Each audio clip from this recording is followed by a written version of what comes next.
listening to that podcast with Corinne and all really got me like excited. Plus, I'm taking prednisone steroids, so I think that may be why I'm a little excited too. Uh, there we go. Well, good evening, everybody, and welcome to our. Let me make sure that's muted. Welcome for our weekly look at the text of A Course of Miracles, and we are in the Song of Prayer. Let me fix this on the Panel Talk so people can hear me as well.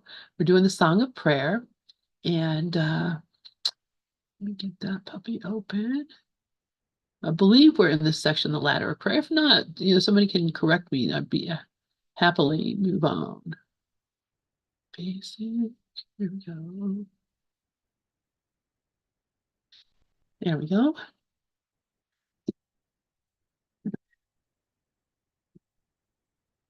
All right. So I think And I we're believe that's exactly where we left off. okay. I was hoping. All right. Who'd like to read paragraph 7 then? I read 7, maybe I'll go to heaven if I read 7. I think you will. One of the most profound things that I've heard is that you don't have to die.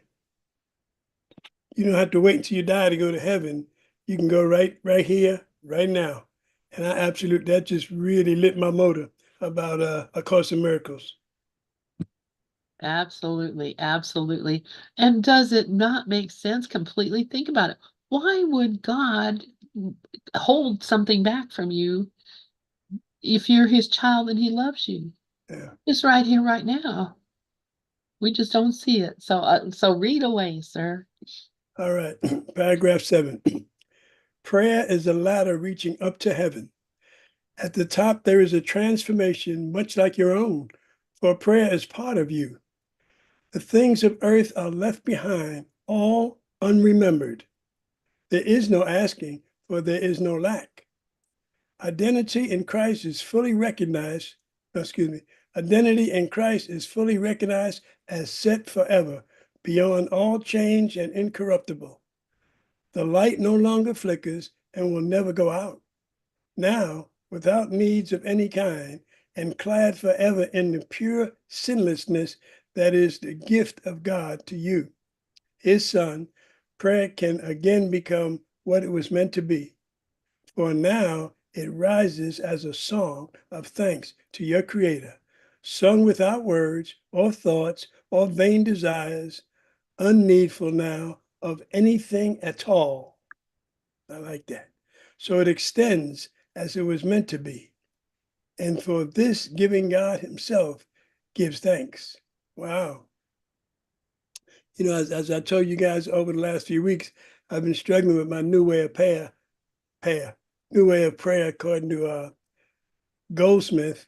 And this here is really talking about, for me, when you pray to God, I used to keep a prayer list and pray for people and pray for people, places, things, times, and events, and all that was about Rico Cruz Anonymous, and there is no Rico Cruz Anonymous. This is about prayer to my source, and to my source, my biggest prayer is thank you. Thank you. Thank you for letting me be here with my spiritual family every Thursday, Tuesday, Thursday, and whatever other days we together. Thank you, because there's so much benefits to that. But I don't need to go much beyond that thank you, because what am I going to tell him that he doesn't know? So I like this prayer being a ladder reaching up to heaven. And if it's reaching up to heaven, I could care less whether it's the top, the bottom, or the middle, because if it's reaching to heaven, that's exactly the area where I want to be, and not that heaven way up in the sky that I was always praying to get to one day after I die. I'm talking about the heaven you guys introduced me to that is within me. If I could remove the things that are blocking me from my core or my source. And prayer being a part of me. It's funny that they say prayer being a part of me, because I love to pray. I'm just praying for the wrong stuff. So now that I'm stumbling, learning how to pray correctly, because the basics of my prayer, I go on for a while, but most of it just says, "Thank you, Father. Thank you." And it says there is no asking. That was 95% of my prayers till I met you. Asking, asking, asking, and maybe a little teeny weeny thank you at the end, but always asking. And now it's different because I'm not asking for anything. I'm saying thank you for all that is as it is, whether I like the taste of it or not. Thank you for that experience. So my prayer life is really changing as I thank the Father. This, oh, let me get rid of that. Hold on. Can you hear me? Yeah, we can hear you. Oh, because my phone is ringing and it's messing up my visual. My prayer now is there's no need for me to ask for anything.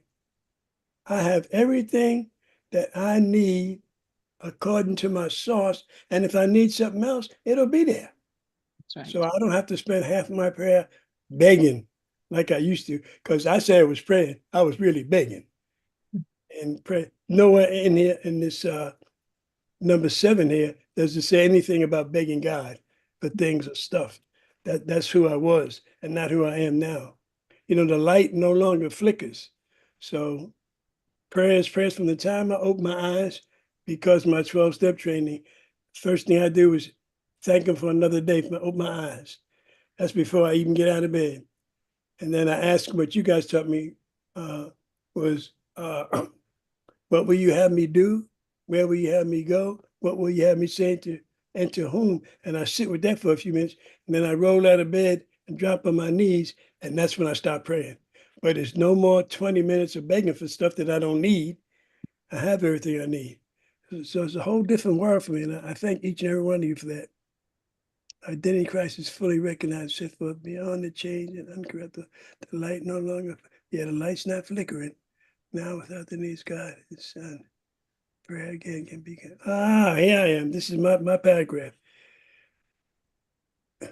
Now without the needs of any kind, no more needs, and clad forever in the pure sinlessness that is the gift of God to you. And this is for me, His Son.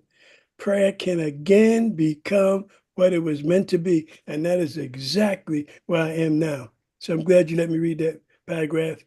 Thank you so much. I love you all. You have no idea how much you share with me.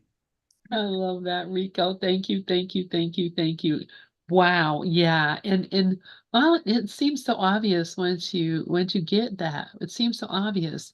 If I needed a new car, I would have a new car. If I needed somebody to be president, they would be president. If I whatever I need, that's what's going to happen because God knows what I need and has given me exactly that. So when you were first talk, I was thinking about the joy. And when you think about when you see a little child and they're just joyful and giggling and laughing at him, that's that natural sinless state that is ours. And the only reason that we're not experiencing that way is because we think that we're sinful. And you were a little Catholic boy, I was a little Catholic girl. A lot of little Catholic people here learned very early on that you are a sinner. I'm a sinner, and I didn't even know what I did. I didn't even know. But I was bad. So it's such a joy to me to remember this. I've never been a sinner, never sinned. I love it. Rhonda, please go ahead. Thank you. Hey, Rico, I wanted to thank you for how beautifully you read that. And I see chats already where people are jumping up and down with your sharing because I wanted to say how lovely your sharing was. And to me, the word generous came. It was so incredibly generous, and you inspire me. I would love to read this paragraph again, may I? Absolutely. We could read it 10 times. Everybody here could read it if they want to. Please Matthew, are you do okay if so. I read this before you comment? Thank you, sir. Prayer is a ladder reaching up to heaven. At the top, there is a transformation much like your own, for prayer is part of you. The things of earth are left behind, all unremembered. There is no asking, for there is no lack. Identity in Christ is fully recognized as set forever, beyond all change and incorruptible. The light no longer flickers and will never go out. Now without needs of any kind, and clad forever in the pure sinlessness that is the gift of God to you, his son, prayer can again become what it was meant to be.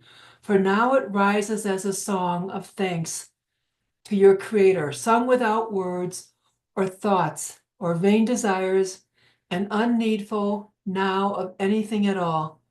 So it extends as it was meant to do. And for this giving, God Himself gives thanks. That is just so gorgeous. Thank you very much.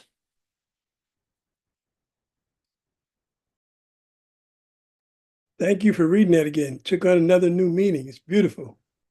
It is so beautiful. And I do have to say, as you were reading it through again, I remembered when Rico first read it, and we got to this part that says that there's this extension of of joy, a song of thanks that's being sung to my Creator, and is being sung back to me, basically. We we're we're connected. This is what does this prayer. This is so beautiful. And it just remind me also that Tuesday night, if you were here and we did a kind of healing circle, and I did send out the oh no, I didn't send out. I got it ready to send out the recording from that. And we're going to do it again tomorrow at is it noon when Gloria and I are on tomorrow morning? Let me look real quick and make real sure. Um, doing for the Joel Goldsmith tomorrow at 11:30 Eastern time. So Gloria and I will be on here doing the Joel Goldsmith, and what she would like to do is start out with that same uh, uh, prayer where we actually like connect ourselves in oneness with our source in that way in reading the Joel Goldsmith. So please come in here 11:30 tomorrow morning. That would be 7:30 your time, Sharonda, I think. 7:30 Pacific, if you can come in here. 8:30. 8:30. 8:30. We're Okay. not getting up at 7:30, right, Rafi? Hey, I Well, get up at 6:30. Mondays I get up for the 7 o'clock thing that happens at 10 o'clock Eastern time. But no, it's Yeah, on Fridays it's 8:30. yeah. We'll Okay. be Well, up. Go ahead, sorry. I start at 6:30 in the morning, so I'm Is this the same channel, right? We're on now? same exact one. Yes, sir. Yep, same exact one. Thank you. Yeah, so yeah. And it was very, very powerful. It's very, very powerful. And so yeah, yay, hooray. Okay, Rafi, please go ahead. Yeah, I just want to address what we're talking about Catholics and sin. When I was in about the fourth or fifth grade, the nun said, "A just man sins 7 times a day." And I said, "Does that include the Pope?" And they didn't want to hear that, boy. And I'm surprised I didn't get hit because they usually hit you. But they changed the subject in a hurry, and we never got an answer because they didn't have an answer. They were just saying what they were told to say, and they had no clue what they were talking about. But then we got a little older, and I got into this and releasing and all of that, and you know that God doesn't condemn, so God doesn't have to forgive, and we are sinless. We make mistakes, and that's what we're supposed to do because they're supposed to teach us what we need to know so we can move on to self-realization. Um, so, of course, there's no such thing as a sin, and but they drum that into your head. You have to get baptized because you're born with a sin, and baptism takes that one away. It's like no matter what you do, they keep throwing that ego victim mentality at you all the time. And it's, no wonder we have do so much work to get rid of it so we can be clear and true as to the divine presence that we really come from and that we really are. Yeah, exactly, Rafi. And the fact eventually, it came out that they were really blaming us for Jesus dying. He died for my sins. It was all my fault. And I did feel bad about that because he just looked so wretched up there on that on that cross. But that does keep you going and put money in that basket every Sunday. No, because you know what? Jesus looked at me one time. I think I've told this story before. I was in the kneelers there. I used to go and hang out in the church because I loved it so much. Loved being in the church. Just the feeling about it. Everything was so beautiful. And so I was just, over there, kneeling, looking up at Jesus, saying my rosary, because I love to say my rosary. And he just turned around and looked at me and winked his eye and then turned around back like he was up the statue. And right then I realized, oh, well, that this is not what I think. But my parents ended up taking me to get my eyes checked, which I did have bad vision. I I needed glasses, but otherwise I got in some trouble because they didn't like to hear that. But yeah, you're so funny, asking the nun to the Pope. Does that include the Pope? Oh, what a rascal. Anyway, Karen, please go ahead. Oh my gosh, that was so funny. And I can so relate, Rafi. And you mentioned the baskets, and it's so funny because I don't know how your Catholic church was, but ours had a really long handle on those baskets, boy. They did not miss anyone. They would lean in if they missed one person, and they would put that basket so close to you that like you felt guilty if you didn't put something in there, but those baskets were, and they did two collections at our church. They wasn't just one during the service. They did one, I think, after the gospel, and then another one towards the end. So boy, it was something. It really was. But you brought back a lot of memories. Uh, Anyway, oh my God, this paragraph is just stunning. It's absolutely stunning and perfect. And Rico, your sharing was just so beautiful. And I love, love, love your gratitude. I could feel your gratitude. And that's what this whole paragraph is about to me. It's about the gratitude for who we are as God created us. The gratitude of our identity in Christ, fully recognized as set forever beyond all change and incorruptible. The light no longer flickers and will never go out. So no matter what I do, no matter what I'm going through, no matter what my body's going through, I'm nothing can change the changeless. Nothing. And, with everything that my uncle's going through right now, like he's really struggling. I mean, he has so many health problems. I mean, it's just humble. I don't even know how he's walking, to tell you the truth. I don't even know how he's walking. It's just a lot. And I told him, tomorrow I'm going to call the VA, and I feel like he's finally open to getting help because he's been putting it off for so long because he's scared. It's fear. And I just said, let me just call and let them know everything that's going on with you and see if they'll admit you for a few days and just find out let's get to the bottom of some of these issues because he's really in bad shape. And it's just something that, we have to take care of ourselves while we're here. I mean, the changeless is the truth of who we are, but in this form, this form is temporary, and there's no need to suffer here, to get the help that you need. But anyway, I'm just grateful. I have so much gratitude through all of it, and for the truth. The truth is true, and nothing else is true. And this paragraph is the truth. Thank you. Beautiful. Thank you, Karen. And yeah, I'm just thinking, man, your uncle is a testament to the fact that our spirit is what drives us. It's not the health of the body. I see that myself. I see that in you. I see it. It's not the health of the body that keeps you alive and moving. It's the spirit that flows through you, and you know that your uncle is just filled with that. And so I can see exactly, he why he keeps going and how he keeps going. Honestly, he's a very strong man, very obviously. So yeah, okay. So Mickey has her hand up. Hi, my dear. And then Karen again. Go ahead, Mickey. Hi, Karen, did you want to just add something to what Yeah, you were really, saying? thank you, Mickey. Yeah, Yeah, really quick. go.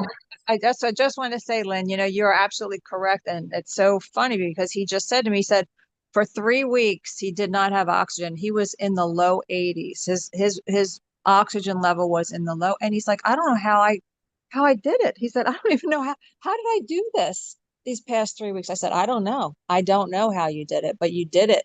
He does have a will. He has a strong will to live, but I mean, he does have a good faith and everything. But there comes a point when you have to just really let go and let other people take care of you. You have to trust, learn to trust, and the fear, give it over to the Holy Spirit, give it over to God, whoever, and just allow yourself to get the help that you need because there's no need to struggle.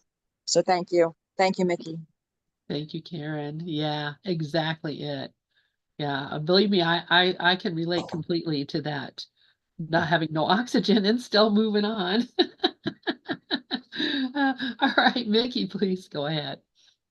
Sure. Oh my gosh, you guys, thank you so much for everybody who's sharing. This has been what a gorgeous paragraph and what beautiful sharings, everybody's the things I just love this group.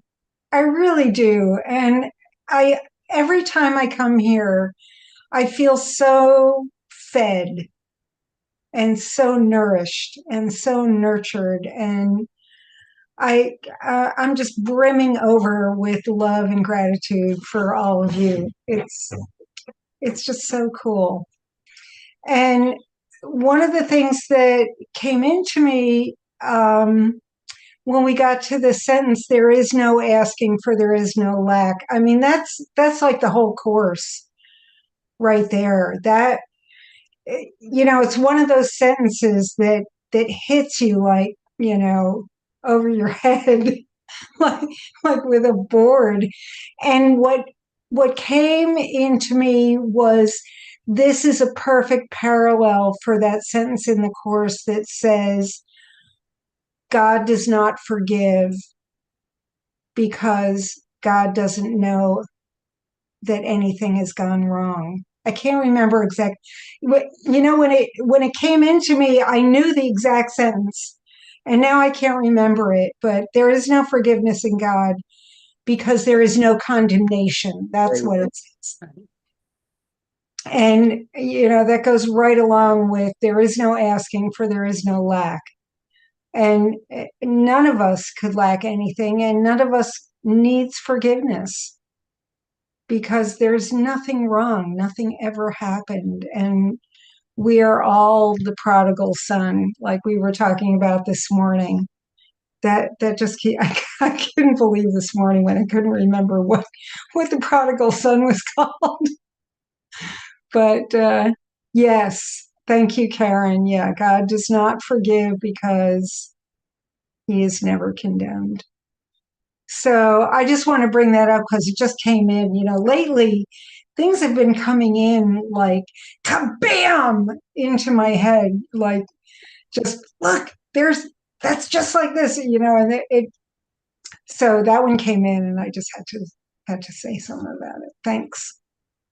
That's gorgeous. Thank you so much, Mickey. And yes, I mean, even when I first started thinking about this whole idea of what would happen? What's the worst thing that can happen? And I started going on this whole trip of it was when I was having a lot of financial difficulty. So I was like, what's the worst thing that can happen? Well, I could, lose my house, I could, lose my car, I could end up, sleeping under a bridge, I could do, when all these things went in my, eventually I would get sick and I would probably die. And went through all this story in my head, and I was like, and what would you need? What else what other thing would you need? Do you think you need this, or you think you need that, or you think and I realized I don't really need any of these things. These are all just things that are even to the life of the body. Really, I'm not lacking anything. The body dies, I live on. Wow, what a concept. And once I realized that, I could lose everything and still be, I realized I need nothing. I think I if I think I need a house, obviously I don't. I would still be. If I didn't have a car, I would still be. If I didn't have the body, I would still be. So what am I lacking? Nothing. In fact, these are all extras. I have all this added stuff here. I have more than I have everything. Anyway, Sharonda, did you want to say something else? I do, yeah. So there's this thing that I've been kind of pondering. Do I share with people or do I just be with it? And in this group, I want to share it. I want to ask you to hold a thought for this working out for me, if it's to be. It's like not my will, thy will. You know, I've for a while, for years, how do I say this? 3 years ago, I was told I need a new car. Don't push this anymore. I know I've spoken of this in here, but my car keeps going. And a year and a half ago, I was told, um, you need a new computer. Well, I didn't get one. I got one October 3rd.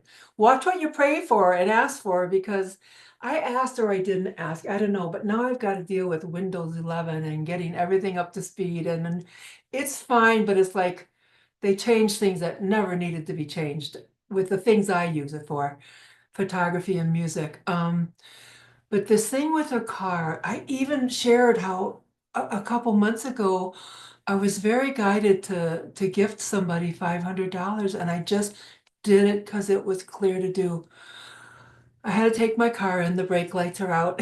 You can't run around like that. And so I have a $600 bill for that. And the car is finished. I just got a text message. But when I was there dropping off the car, this man I know, he says, we've got a 2008 Hyundai that we're going to sell for 2,200. They're flipping it, blah, blah, blah. And I'm like, I could probably do that. And so I looked at my monies and I thought, I could probably do that. And they'll work with me if they need to. And I'm like, oh my God, here are these two things. They've been there as a back concern, but not here like, oh my God, I need a new car. And within a month, probably in 2 weeks, if that's going to work out for me, I'll have that new vehicle. It's not new, but it's like, it's so amazing. We don't know what anything is for. Brake lights go out. I have to go see these people, $600. And here's the opportunity. Because I've looked at used cars and they're really pricey. So money and stuff aside, it's like there's no asking for, there's no lack. God is providing. I'm sustained by the love of God. It's amazing to me. So I need to look at the car and drive it. I mean, none of that's been done, but it's like it appears that things are being brought to me that I could not have orchestrated. It's it's really something. Those are, for me, those are basic needs besides home and food and all that. And I was going to say something else about that. Hmm, yeah, I'm just kind of, yeah, within a month I could have both needs met. It's like, hmm. Oh, here's the other thing. In December, I need, well, unless I don't need it anymore, I'm scheduled for a root canal in Prescott. Prescott is up over the mountain an hour away. When I lived in the Phoenix Valley, it was easy. But that's where I need to go to get a root canal. Good Lord. Well, and I was concerned, how am I gonna get there? Am I gonna ask a friend? And am I gonna drive my car that I'm concerned about, the other one, or the one that's my car today? And I haven't reached out, I haven't done anything with it. And here's another need that could be taken care of with if I get into this other vehicles, because surely I would feel comfortable driving that in the mountains. And oh my God, God gives, God provides. It's like, and if it's not this vehicle, fine, but I'm ready to have another vehicle now. And one with air conditioning, and one that I'm not concerned about driving down to Phoenix to see friends and all this shit, excuse me. All the nothingness. That's the thing. It's all the nothingness. And thank you for letting me say all this, hold a thought to me. And it's amazing to me. I am so amazed. I could cry. I love it. Thank you. Thank you, Sharonda. I am so grateful that these things are coming for you. I'm so grateful that you have been shown that you can trust and not be in fear. And I'm so grateful that you'll be able to get that root canal. I'm I sure. would like to heal that rather than need a root canal, but Well, whatever. then let's heal it. Let's heal. Whatever. Thank you. Thanks. I'm Thanks, so Lynn. grateful that your root canal has been healed. Your teeth are fine. There is no decay. There There is no is decay. no decay. That's it. It's all is done. I love it. God bless you. But if I need to go, I may have a vehicle to just go and do it. That's right. That's right.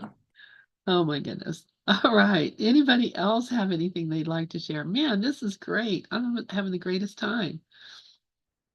Anybody else want to share anything before we move on to Yeah, paragraph just 8? one Yes. one quick thing. It's not about the paragraph. It's about Miss Mickey. Miss Mickey, I am so happy that you joined and stayed with this group because you bring a lot of light and a lot of compassion, and I'm grateful for you too.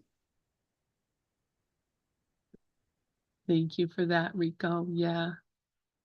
Yeah, she is these people how we could never have found these people. These people are like the gems of the earth here, right here in our little room. And how lucky we are to have all of us, everybody here. Amazing, amazing. So let's take a look at paragraph 8. It's the last one in this section. Who would like to read paragraph 8? I'll read it. I see Rafi put on his glasses. He's gonna read. 8. God is the goal of every prayer, giving it timelessness instead of end. Nor has it a beginning, because the goal has never changed. Prayer in its earlier forms is an illusion because there is no need for a ladder to reach what one has never left. Yet prayer is part of forgiveness as long as forgiveness itself, an illusion, remains unattained.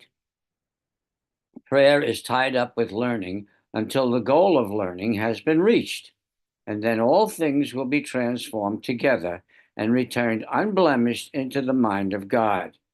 Being beyond learning, this state cannot be described. That's boy, you said it. The stages necessary to its attainment, however, need to be understood. If peace is to be restored to God's Son, who lives now with the illusion of death and the fear of God.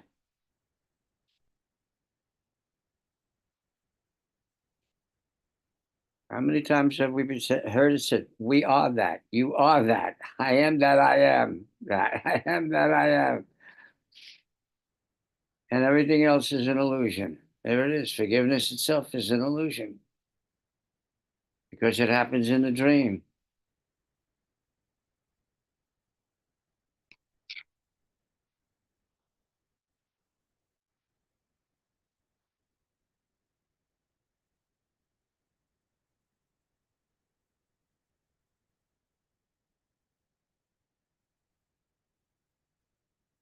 I guess I should unmute myself if I'm going to talk. Thank you, Rafi. Yes, wow. Yeah, I love how it says that it's in its earlier forms, it's an illusion because there's no reason there's no ladder to reach what you never left. But as long as we think that something has gone wrong, then we have to practice forgiveness, and practicing forgiveness, um, uh, and until we actually forgive everything, we have to learn why we should. And learning is the goal of, what should I forgive? Why should I forgive? How should I forgive?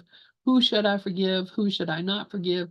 We have all these ideas about forgiveness, and it has to do with everything. And forgive the body, forgive the world, forgive my thoughts, forgive my attachments, forgive my fears, forgive everything. It's just like, as you're always teaching us, Rafi, it is letting go of all that stuff when it comes up. And every time it comes up, if we can just say, can I let it go? Can I let it go? Can I let it go? That's the ladder. We're just going through it over and over and over until we have pulled up and let go of everything. That's why, you can't just say, I've forgiven everything and now I'm done, because all that stuff is still lurking in the depth of your consciousness. And until you actually look at it and let it go, I mean, you can even ask the Holy Spirit, please take this away from me. It's not going to take away something you are not willing to give. And as long as we hang on to our grievances, our fears, our upsets, our whatever, then we're not willing to give it up. So that's why, really honestly, Rafi, are you willing to let it go? Are you willing? That's all Jesus is asking us throughout the whole course. So you got a leg up on it there with Lester and and the Sedona, because that's all we're being asked to do. Let go of our mistaken thoughts. And as we do that, we do climb the ladder of prayer, because we are lighter and lighter and lighter, and actually come to the place where there's nothing left to forgive. And in that place, then we are in heaven, because there's nothing to worry about. Strawberry fields forever, if you know what I mean.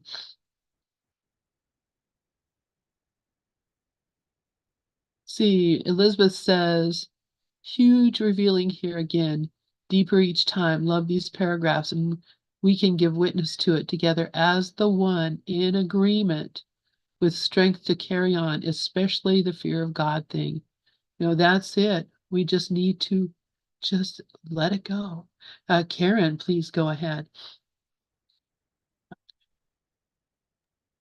Thank you, Lynn. I love what you just shared. And yeah, it's like forgiving our mistaken thoughts. I love that. I just think it's interesting here because I never realized that this is repeated in chapter 8, the same thing in the journey back in chapter 8, the treasure of God. I mean, he tells us here in this paragraph here that we're reading that God is the goal of every prayer, giving it timelessness instead of end, nor has it a beginning because the goal has never changed. So the separation never happened. We've always been one. God is the goal of every prayer because it's all inclusive.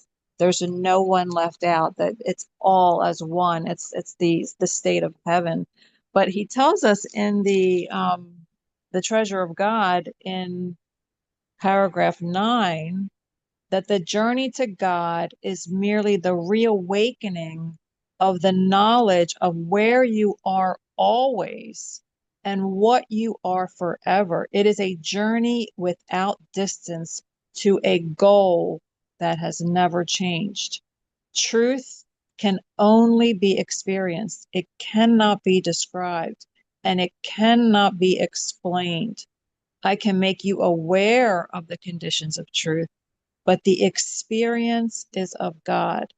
Together, we can meet its conditions, but truth will dawn upon you of itself. And it cannot be described. And he tells us here in this paragraph too that, then all things will be transformed together and returned unblemished into the mind of God. Being beyond learning, this state cannot be described. These stages, the stages necessary to its attainment, however, need to be understood if peace is to be restored to God's Son, who lives now with the illusion of death and the fear of God. So there is no death. This is so beautiful. I mean, this is something that, you know, the course really does repeat in so many ways, but just the knowing that, like what Regis said today, we are safe. I love that so much. We are safe. There is nothing wrong, even though the body's deteriorating. Like Lynn said, it doesn't matter where I am. It doesn't matter if I have a house. It really doesn't matter. I am safe. I am truly safe in God, in truth, in oneness, knowing that, nothing ever happened. I'm still dreaming. I'm just dreaming all of this. So I just love how this is repeated. And it's when he repeats something to me, that means it's really worth, really contemplating. So I really appreciate this. Thank you. Thank you, Karen. Yeah, so absolutely. So absolutely.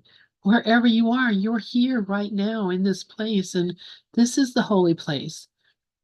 We are the temple. That there's not something between us and the truth of what we are. We're always here. We always are the one thing. And I just so appreciate that. That and he does repeat it over and over and over here. That all we have to do is forget about the illusion of death and the fear of God. That's the last obstacle to peace. Is this fear of God. And of course we're taught from an early age to fear God. So I can't blame anybody for it. but it sure is inconvenient because you spend your whole life thinking that there's something to fear, and we are safe. There's nothing to fear. I love that Regis said that. Mickey, please go ahead. All of this is reminding me so much, just the thought of not having a house really kind of strikes terror in my heart. And um, and both of these sections have really brought home to me what prayer really is. And like Rico was saying before, prayer is gratitude. And my prayer that's come to me just now is, God, please let me be grateful for what I have and not strive to have more. And because really, I have so much. And what do I think about? I think about what I need. I think about, do I have to get a new car? Do I have to get a new computer? Just like Sharonda was saying, my stuff is old. It's starting to fall apart a little bit. And I keep thinking about the future and what I might need in the future and what might happen in the future. And God, please let me be grateful for what I have. And the fact that if I do need something, I can go out and get it, that I don't have to worry about that. And it just really makes me stop and pause and think about how few times throughout the day I just sit for a minute and say, oh my God, I'm so grateful for what I have. thank you so much. So I'm going to start doing that Thank you, from, Mickey. from today. And I want you guys to hold me to it. Thank you. Thank you, thank you, thank And you. then, can I squeeze in before Sure, squeeze Rhonda right for in a there, quick sir. second? I just want to tell Mickey the other half of that prayer is, and I'm even more grateful for what I don't have. That is true.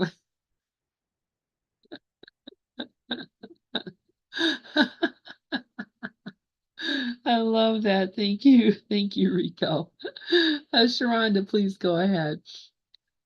Yeah, just an add-on to what I shared about needing a computer, needing a car. For that whole time with my computer, I'm like, who says I need a computer? This is still working. And now I'm going to give my new computer maybe another couple weeks, and then I'm going to restore that other one. It's behind me back here on the floor. Restore the registry to whatever how it began from the factory, and I'll probably donate it to the veterans or something. Somebody can still use that. Anyways, and the same thing with the vehicle. It's like a newer, more reliable vehicle, so I don't feel restricted. But that's me and my thought restricting. I don't want to go to Phoenix in this car or blah, blah, blah. And who says I couldn't go to Phoenix in that car if I needed to? I was so aware of this programming or this thought that I've been holding. I need a new car or a better car. I need a new computer. But I had what I needed in a way. In a way. I mean, I didn't have AC and I live in Arizona, for God's sake, this last couple months. But I could get to where I had to go. It's like that whole idea I need something is just, I've been in that, like, no, I don't need a new this or that. This what I have is working. When it's time, something else will come in. It's very interesting to look at it that way. Thank you, people. Thank you, Sharonda. And we don't know. Nobody knows what they really need. Nobody really knows at all. I don't know what I want. I don't know what I need. And I'm just glad of that now because I used to think I knew what I needed. And if you're getting a new car, it's because you need it. If you get a new computer, it's because you need it. No, just do I need it? Do I have it? Yes. Then I need it. Simple enough. Uh, that's the way I see it anyway. Karen, please go ahead. Yeah, I love lesson 24 and 25. Lesson 24, I do not perceive my own best interests. And lesson 25, I do not know what anything is for. Now, but at the same time, for me, Sharonda, I'm listening to you and everyone. I'm loving everyone's sharing, but there's nothing wrong with wanting to have something, yes, so you need a new computer, and it's not a bad thing, and there's nothing wrong with it. I mean, the only thing that I know for what I'm learning from the course or unlearning from my old thought system is that it's not my salvation. It's just not my salvation. My life doesn't depend on it. And can I be at peace without it? Yes. That's the key. Can I be at peace without it? Would it be nice? Yes. And then we get it. We don't deprive ourselves here. It's not I've never, and I'm not saying you are. I'm not saying you are. I'm just saying in general, we're not here for depravity.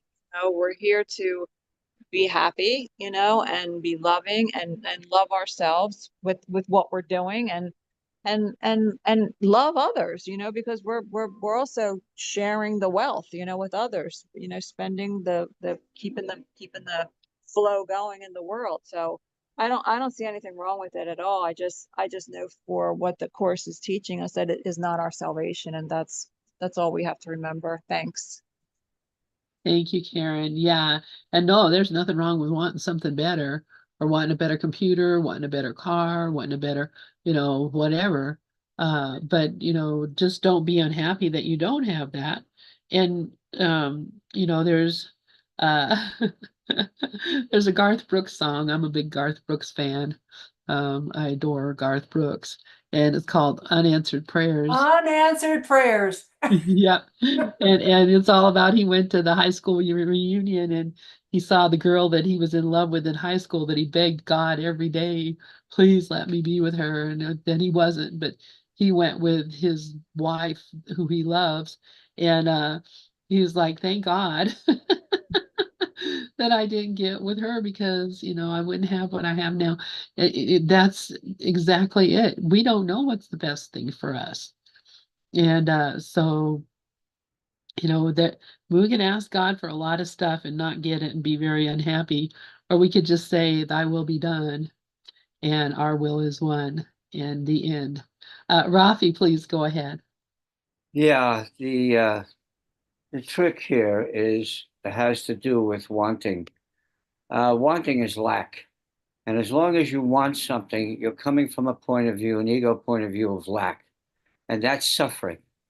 And you're not going to get what you want. And even if you get it, you won't be satisfied with it. Letting go, welcoming the want and letting go of the want gets to the quiet so you can be the peace that we are. You can recognize it and be in alignment with the peace that we truly are. And so the want, even though it is an egoic lack, is there still to serve you. Because if you recognize the want, you welcome the want, and you let it go, then you're in a place of would you rather want or would you rather have? If you let go of the want, then the only thing is left is having. And having is being, and being is the peace and the happiness and the love that we really are. So it's important to not ignore the want or to hang on to the want, but to welcome it and let it go. Because then you can quiet that mind that is full of the ego mind that is full of agitation and suffering and end that cycle. So you can again be the peace that is the truth of what we are. And that's what quiets the mind, and beyond the mind is the quiet that is our truth. Thank you. Thank you, thank you, thank you, Rafi. Absolutely true, and a beautiful way to end this hour power here. So grateful for everybody that came in here. We'll go ahead and stop the share. Next week we will start on praying for others. Woohoo! That'll be a really interesting subject. Looking forward to that. I just want to thank everybody for being here and tell you how much I love you all and how grateful I am for all of you. And you can unmute yourself and say goodbye. Bye, everyone. Thank you, everyone. Hi, Thank you, Sharon. everybody. Have a good Thank night. you, Thank you. Elizabeth. Thank you, Lynn. Thank you. Love you, sweetie. Thank Love you, you too. Lynn Johnson. Thank you. Absolutely love you. Absolutely love you too. It's so wonderful. I've adopted you for life. You can't Thank leave. you. And me, you too. Me, you too, my friend. All right. Good See night. you guys. Hey, Dove. Hopefully we see y'all tomorrow at 11:30 Eastern, right here at the same channel.